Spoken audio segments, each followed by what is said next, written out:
Dahil sa tindi ng disgrasya sa SCTEX, pahirap pagtukuyin ang pagkakakilanlan ng mga nasawi. Hawak na rin ng mga otoridad ang mga nakuhang ID nila na karamihan mula sa Antipolo City. Nakatutok live si Rafi Tima. Rafi? Mel, patuloy na ginagamot at inoobserbahan yung mga pasahero na sangkot sa aksidente sa SCTEX at dinala dito sa Tarlac Provincial Hospital. Paglilinaw ng ospital, 10 yung dinala dito ng mga nasawi at nakalaga ngayon sa kanilang morgue kung saan hinihintay ang kanilang mga kaanak.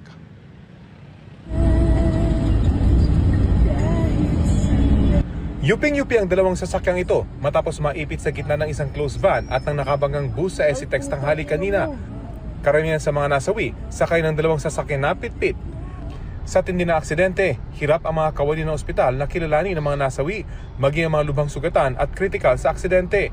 Hawak ng ospital ang mga cellphone na nakuha mula sa mga naaksidente at hinihintay na may tumawag na kaanak para maibalita sa kanilang nangyari. Sa labas ng emergency room ng hospital, nakalagay ang mga bag at mga personal na gamit ng mga naaksidente.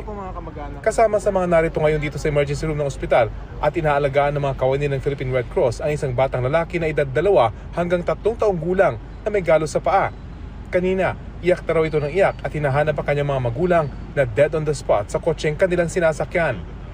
Nasa backseat daw siya ng kotse at naka-child car seat. Buhay pero hindi rin makausap na maayos ang driver ng L300 van kung saan karamihan galing ang mga nasawi. Ayon sa mga kawani ng ospital, mga ID mula sa syudad ng Antipolo ang marami sa kanilang mga nakuha mula sa mga namatay. Sa pinangyarihan ng aksidente, umabot sa 2 kilometro ang traffic sa northbound lane ng SCTEX.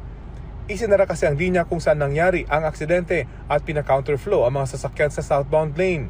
Hanggang alas 4 ng hapon, tukod pa ang trapiko dahil kinailangan bombahan ng tubig ng isang fire truck ang pinangyarihan ng aksidente.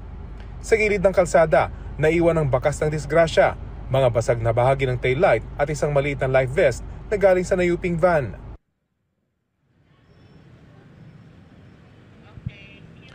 May alas 4:30 ng hapon ng buksan ng lane kung saan nangyari yung aksidente at nakalusot na itong mga nabalam ng mga sasakyan. Samantala, ipinag-utos na ng DOTR sa LTFRB na patawan ng preventive suspension ang Solid North bus matapos ang aksidente. Yan ang latest mula dito sa Tarlac.